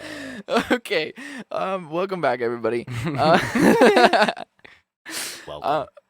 I wanted to end this podcast on like a really light note, and talk about my cousin's band. We talked about them in the first episode, and how they were in this contest with the Insta band, and they were in the semifinals. And in between the first episode and this episode, they made it to the finals and had the competition and everything, and they won. So fuck yeah! Shout out to Forever Unknown for winning the Insta band competition. I'm pretty sure they're getting like a whole an album production and a music video done for them for winning. Yeah, that's really cool, dude. Yeah, dude, I'm like super psyched for it. Super psyched. I guess like 40% of the votes came from like the crowd that was there, and then also some of the votes came from the likes on YouTube. Oh wow. They had a whole in-depth system, huh? Yeah. So all these bands that were the finalists played, and then while they're tallying up all the scores and everything, they have the last year's winner come up and do a show, and then after that they tell you who the winner is. Gotcha. So I was curious about the process, because last time I asked you, like, a modern day fucking Battle of the Bands type thing, but it sounds way cooler than that. So since they won next year for 2020, they're going to be the band that plays while they're tallying up the scores to find out who the new winner is. Yeah, dude. Yeah. I thought that was super awesome. Plus, they're going to get the whole album production, music video, and that's a really big update from last time. Oh, man. yeah. Like, you said they were doing well and getting notoriety, but fuck yeah, dude. I wasn't kidding, man. Yeah. They're doing really good. Like, it's awesome. It makes me super happy. And, they're not obviously they're not like some super good band, like they're not the Foo Fighters who they are now. Oh, damn shade, dude. Alice in Chains who they are now. I'm just kidding. They're good, and they're only going to get better, and you can see with each show how they improve and how they get better and get more comfortable and like with their songs and stuff. And I love seeing that progression. Like, I know that you guys are not the best that you can be right now, but you guys are still fucking awesome. and that's great because you're only gonna grow and you're only gonna get bigger and go farther and play in front of bigger crowds and like have more people that are there to support you. Keep going. Don't stop because this shit is awesome. I love hearing the music. I love the style of the music. I mean, it's like a very beginning era of like Tool, but with a female singer. And so I Yeah. could definitely see it getting into that. But I mean, they have their own style and it's just awesome. And they have music on Apple and Spotify. Okay. So you can find them on both. And they're releasing a new song on March 1st. Okay. So And they're getting a music video too, so that's gonna be in production at some point, right? at some point, Yeah, I'll that's I'll dope. keep you more updated as things come out. Okay. And as I know more information because I got a little inside, Do they have a YouTube channel that has like I can keep an eye on for You that music know, video? you know what? I don't know. Huh. I know they have an Facebook page, and you can just search "Forever Unknown Band" Okay. in the Facebook search, and it'll come up. And you can go and like them on there, and they have a lot of their updates on there, as well as us. We are also on Facebook. So, Dude, you're 2 for 2 on pivots. I'm awesome, dude. I've been listening to a lot of them and just like trying to figure out how to like throw myself in there. But You're yeah, making me blush. You're so good at it. you can find us on Facebook too at Blue Skies from the Basement. You can like us on there, and we'll give you, some updates on when new episodes are coming out or what's happening, with us and stuff like that. So, Yeah, Facebook, Instagram. yeah. Uh, Forever Unknown's on Instagram too. I'm pretty sure. You just search Forever Unknown Band, dope. and they're on there too. Yeah.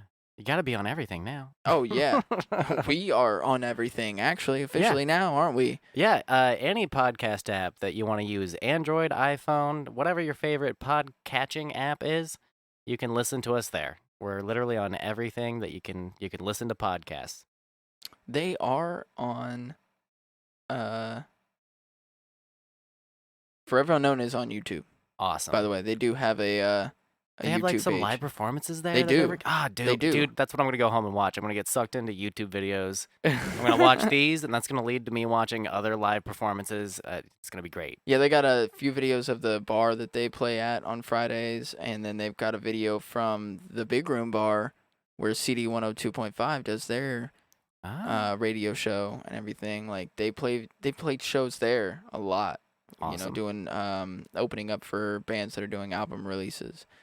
And I told him, I was like, look, wait until the point where you guys are releasing an album. And now they're getting help releasing, producing a whole album. Yeah. So, like, then they're going to be the band that's having people open for them. Mm-hmm. Like, that's so awesome to me. I'm so excited. It'll be really cool for them to get to go back to the CD 102.5 and be like, hey, we're releasing an album now. Yeah, that'll be awesome. Can't wait for that. That'll be definitely an awesome show. So you can find them on YouTube, Forever Unknown, and all you have to do is search Forever Unknown on YouTube too. Awesome. And it'll come up. That's FOREVER space UNKNOWN.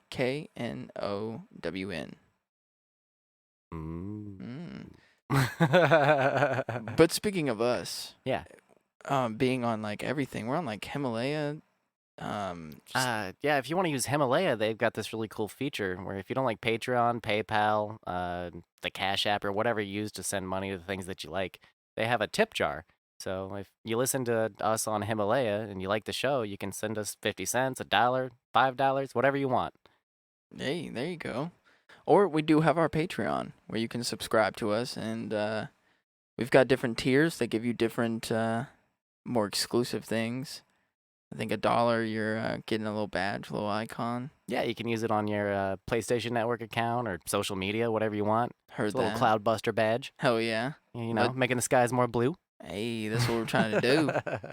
And then $5 is you get access to our Discord server, which we have that connected to our phones for sure. So anytime that you guys would post on there, we're gonna be able to see it, be able to read it, give you a little bit more.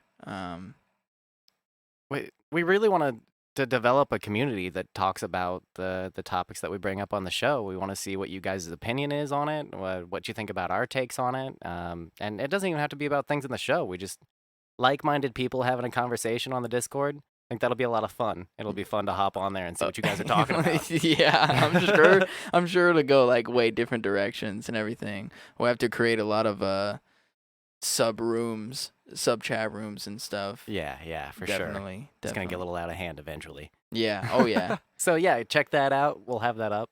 And then $10 is we'll have like bloopers and exclusive podcasts that we felt were a little bit more personal that we didn't really want to push out, that we know that our listeners that are really about us and that are really listening to us are going to want to listen to and hear more about us and our personal lives. And if you like listening to people fuck up and fail a little bit, you find some humor in that, there'll definitely be some of that too. Oh yeah, definitely. The bloopers are aplenty around here.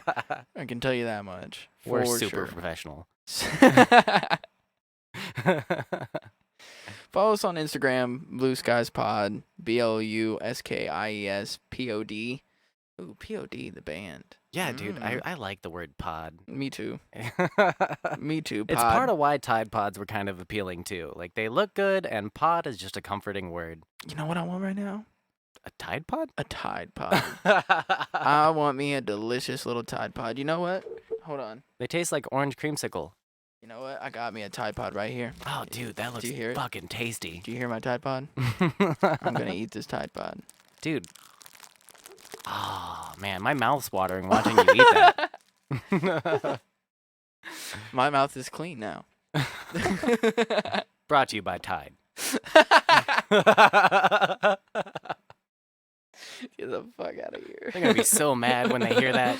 Oh, yeah.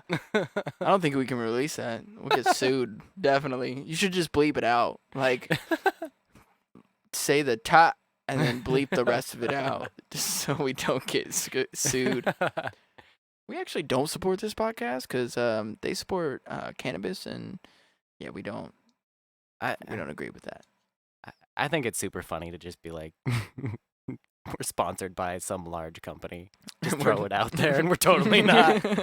Can you get in trouble for that? I don't know. I'm not sure. Because that's free advertising for them, isn't it? Like, why would you be mad that somebody that you are not paying money to is still shouting you out, though? I think if it's clear enough that it was a joke, like, it's probably fine. I don't know, though, because impersonating a sponsorship, I don't think that's a thing. I think you can just be like, yeah, we got McDonald's money over here. Like, why not? What are they going to do? Like, is McDonald's really going to be that mad that we shouted them out? Yeah. I mean, come on. We're not hurting anything. Oh, Blue Skies from the Basement, sponsored by McDonald's. This week's episode brought to you by Filet-O-Fish. Go try that out. It's got a single slice of cheese. You can get the tartar sauce. All right, I'm done doing that. We'll never be sponsored by Chick-fil-A. They don't work on Sunday, and I have to work on Sunday, and that pisses me off. Oh. Plus, they don't support. Are you complaining about having to work or not having to work? I'm confused. What happened there? I'm complaining about having to work on Sunday, and they don't have to work on Sunday. So wouldn't you want to work at Chick-fil-A then? No. Here's why. Fair enough. I don't, like, they've already been under enough fire from the whole LGBT, thing that came out where the owner of Chick-fil-A was donating to organizations that were against, can I even say gay people? Is that not PC to say that? Like, I can't just be a generalized gay people. Like, I have to say the LGBTQA+. Dude, that's what I hate about this shit. I can't remember. I love all of you guys. You do what you do. It's fine. Like, it's great. But please make it simple. Well, and you don't even have to make it simple. But look, just let me say gay, because I don't mean I don't hate you. I don't mean any hate by it. So, like, I don't know, man. It's frustrating. It really being is. A straight, white, cisgendered male. Well, I'm not straight, so it's not that frustrating either. Like, I'm kind of joking, but it's so hard to keep track of this shit. And I think we've talked about this before. We don't have to get into it, but intent is everything. Yeah, I think we can say gay people. Okay, especially when we're talking about Chick-fil-A hating gay people. Which I feel that more than anything, they're against like two dudes because they're a really religious like company too, as far as I know. Chopping up chicken's fine. Dicks touching, not okay. Yeah, no, you can't. I mean, to put it simply, You to can break eat it down. all the chicken you want, but putting two dicks together is not okay. Fucking Is that what they heresy. think happens too? Is that like men just like it's almost like jousting, but with your dick? I think there's a certain percentage of people that don't want to think about it enough. Like, they hate it enough that they haven't thought far enough about how gay sex would work between two men. So I think there's a certain percentage of conservative or religious people that think you just touch the tips. You just touch the tip. Yeah. I wouldn't be surprised. There's enough people in the world for there to be a good chunk of them that think that. Do they know about blowjobs or? I want to say everybody knows what a blowjob is, but there has to be somebody who doesn't. Oh. I mean, My drop the bomb. My fiance did just bring up a super good point. If people believe that the Earth is flat, then there's gotta be people out there that believe that gay men Yeah. just fucking touch their tips and that's how they have sex. Yeah. Dude, it's a numbers game. You win.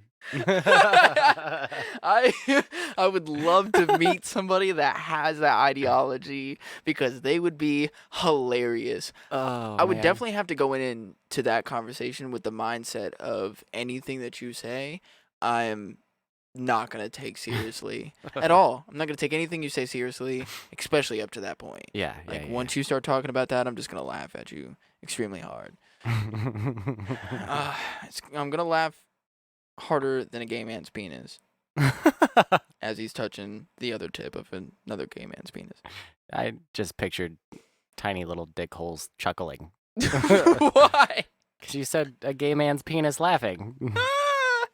So I just pictured two little dicks, like, centimeters from each other, just giggling in each other's tips, faces, you know? Just a little eye hole at the tip of your pee-pee, just or whatever sound it would make, you know?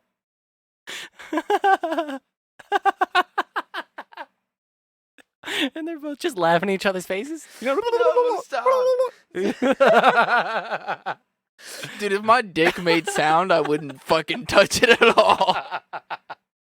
Dude, could you imagine if you just had noise coming from your pants every so often? You're at work, and you're trying to get your shit done, and your dick's down there just... I mean, it's enough that like we get boners, so like a woman can really tell when like a dude like gets aroused because you can see the dick through the pants most of the time. But if it just started making noise randomly, okay, people would be concerned, okay? Every time you got a boner, your dick just starts whistling happily.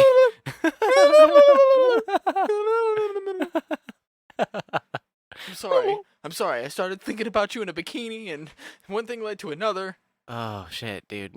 You couldn't have fantasies anymore. Yeah, it would be a nightmare world. Oh, yeah. It would be noisy. Men are horny. It would be like a gaggle of pants turkeys just all the time. Just imagine like a shit ton of dudes in a bar like watching some football game and then like some sexy commercial comes on and you just hear just like 50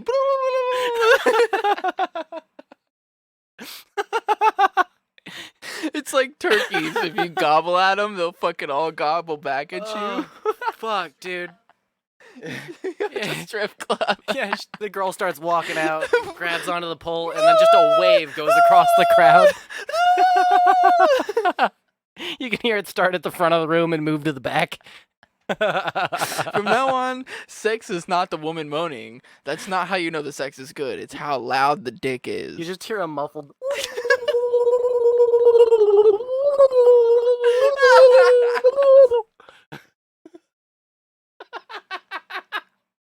This is the dumbest thing I've talked about all day.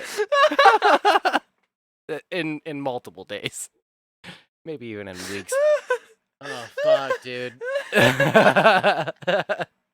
It'd be Oh, God. so annoying. It would echo in the toilet bowl. Oh, man. Ah, I'm still fuck. picturing the...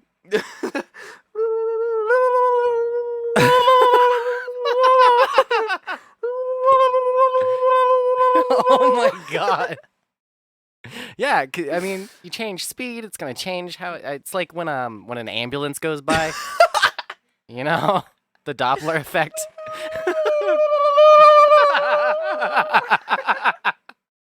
That's just the sound of a bunch of horny douches driving by. They're going to the strip club, and you just hear that go by.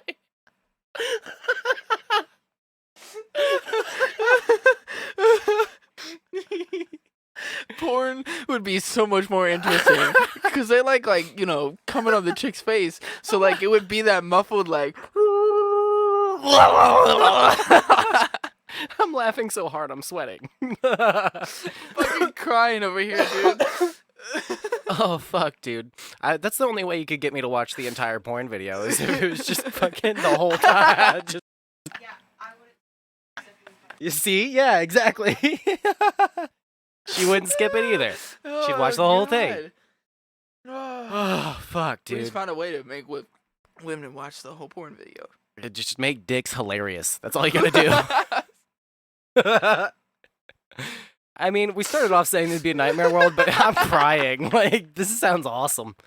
I wish my dick made noise.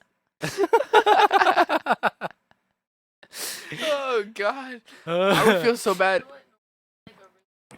Like a ringtone? If it made like the doo-doo-doo-doo-doo-doo-doo. Like a Nokia phone. Sorry, my dick's ringing. Let me put it on hold real quick. You're just holding your dick. Let me put it on hold. Yeah, that's. Oh, dude. I can't breathe. I need to. Oh my God. Oh, all right. We talk about news and toilet humor. That's what we do here. Oh shit. Oh man, totally forgot. Yeah, you forgot? I don't remember what we were talking about at all. I don't remember anything after this. The toilet humor is what reminded me. Not the dick slapping. Dude, everything in my brain's gone. I just hear. That's all I hear now. No memories. Nothing about the dicks making noise made me remember anything. The toilet humor. Oh, fuck. From What about toilet humor? From our first episode. Yeah. The lady, the whole. Oh, dude, yeah. Yeah. We meant to talk about this. Fuck. This is gonna be a long one, guys. There might be some bloopers cut out. I might cut this sentence out. You don't know. So, the ladies that complained about the episodes being too, or that The episodes are too damn tall. I can't stop laughing. Like, We done fucked up. Fucking off the rails. the ladies Oh. that complained about the toilets being too tall. We said some mean words about them because low key, I mean, kind of. I did. They're not the best people because I talked about how they complained every time, and I found out some further information that even the old GM that we used to have went out and talked to him and was like, "Hey, like, you know that she has like the most bad comments out of the entire company because of y'all." They were like, "So." Oh. Wait, aren't you supposed to be redeeming them to me right now? That makes me not like them more. I'm gonna get there. Don't worry. Okay. They've like chased them out after making sure that like all of their food was fine and everything, and even asked them at the end of the meal, like, "How was your food?" And everybody says it was fine. They walk outside, or before they walk outside, they put this bad review in.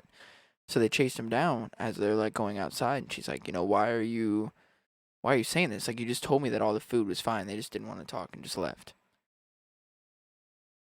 So getting to the point where See, now I hate them more. yeah. You're not helping their case. They take the server out to dinner Like, they had, like, a birthday dinner and invited her out and, like, paid for a dinner. They've given her Christmas presents. Like, they tip her really well every time. So- They're super nice people.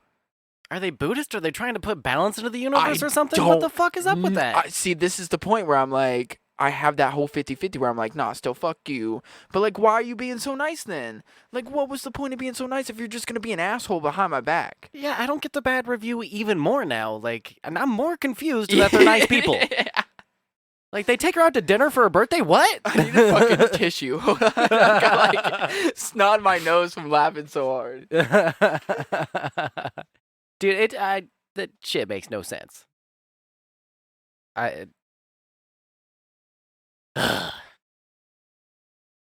No, I still didn't get it. Like, I still, even talking to the server, like, we were sitting there chatting about it, and she's telling me all this, and I'm, like, in shock, you know? I'm in awe. I'm like, why are they so nice to you, but yet you're so mean? And even she was just like, I don't know.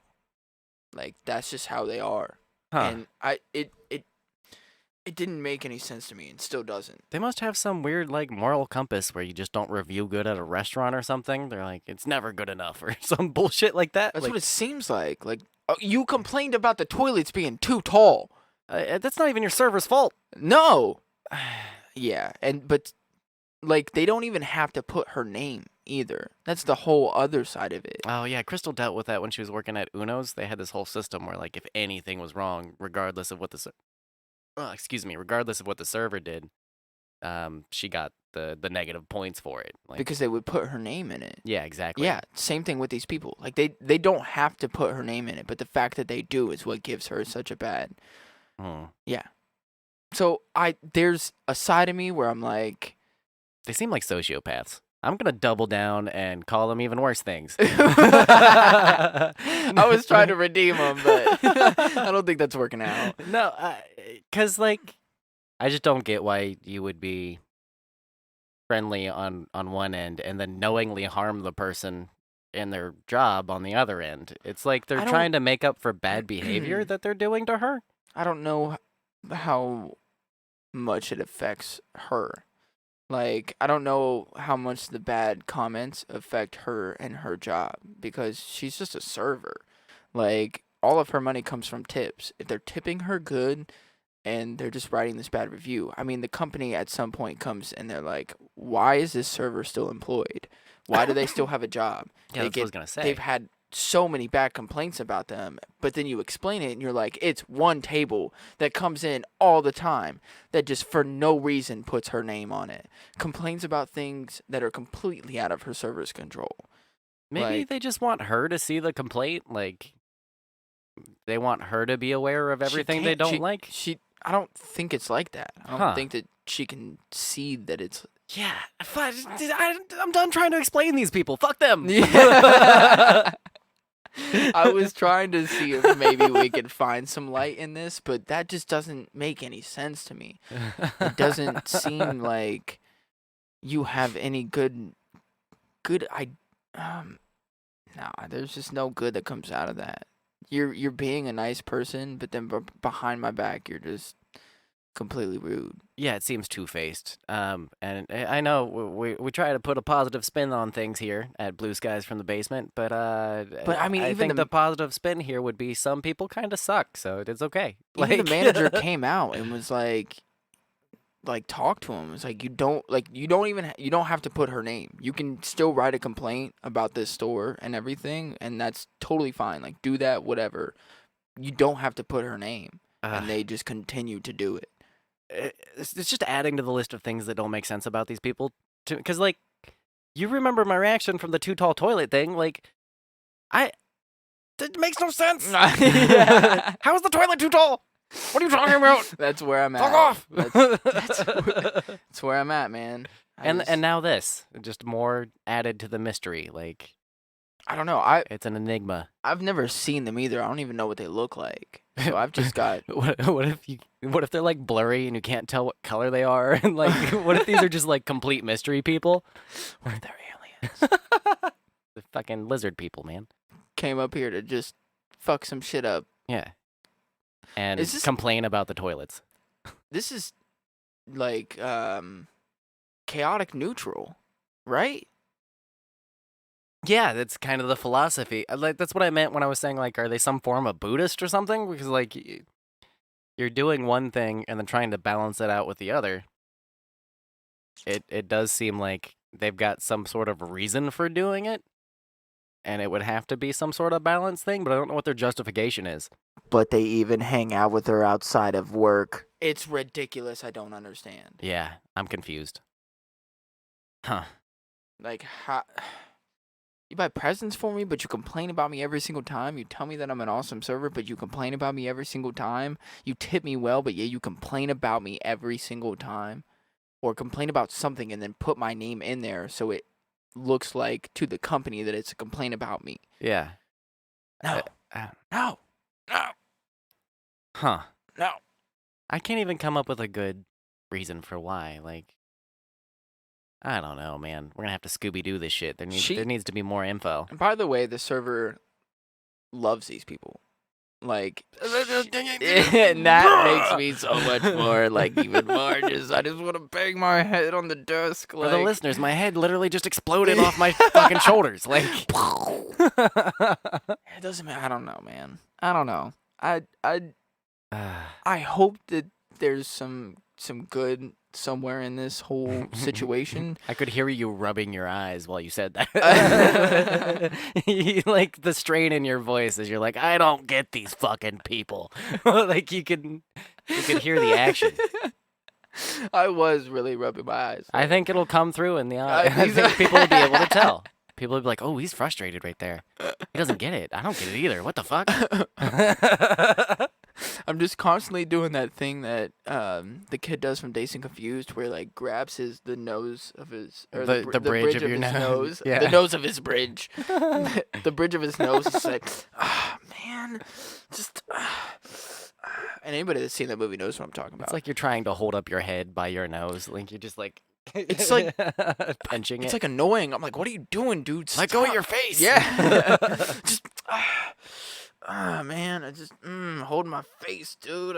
What are you doing with your fingers? It makes me feel better to hold my face like this. It's like rubbing your temples, but it's for the bridge of your nose. It looks like you're trying to pick something off your face right in the center. I have eye boogies.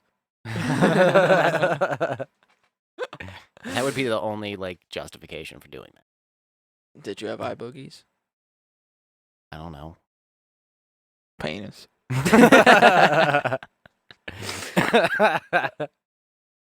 Yeah. With that being said, because I'm sure with we penis being said, we didn't say penis enough in this episode.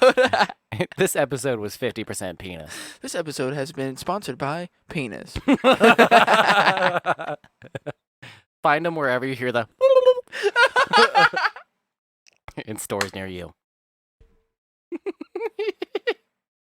We love you guys. This has been Blue Skies from the Basement. We'll catch you guys in a couple weeks. Oh, fuck.